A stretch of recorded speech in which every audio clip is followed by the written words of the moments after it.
আজি হৈছে দমাহী আৰু এইফালে ৰাতিপুৱা উঠিছিলোঁ সোনকালে, কিন্তু কি কৰিব, কিবা কিবি কৰি থাকোঁতে দেৰিয়ে হৈ গ'ল। মই আহি পোৱালৈকে ইহঁতে মেজি জ্বলাই দিলে।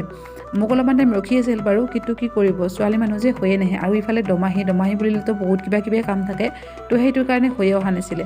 বাৰু যি কি নহওক, দেৰিকৈ হ'লেও যে মেজিৰ জুই পালোঁ সেয়াই বহুত। আৰু এইফালে দেখিছেনে, আহি পেলাই কথাত লাগি গ'লোঁ। কথা পালে যেন মোক একোৱেই নালাগে। বাৰু এই মেজিৰ জুইত যাওক, আমাৰ সকলোৰে দুখ, হিংসা, দুৰ্নীতি আৰু ঘূৰি আহক সুখ, শান্তি, সমৃদ্ধি, তাকে আশা কৰিলোঁ।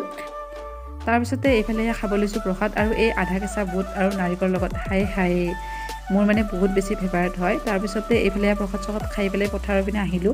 আৰু এইফালে চাওকচোন কিমান ধুনীয়াকৈ শাকবোৰ গজি আছে নহয়, মানে ছিঙিবলৈ মনে নাযায়, কিন্তু কি কৰিব, খোৱা বস্তু খাবই লাগিব নে কি কয়। আৰু এইফালে তাৰ পৰা ঘূৰি আহোঁতে মানে সৰু কেইটামান ল'ৰাই খেলা খেলি আছিলে। মই ক'লোঁ যে ময়ো এপাক খেলি চাওঁ তহঁতৰ লগত। সেই এনেকৈ খেলবোৰ খেলিলে সেই আগৰ দিনবোৰলৈকে কথাবোৰ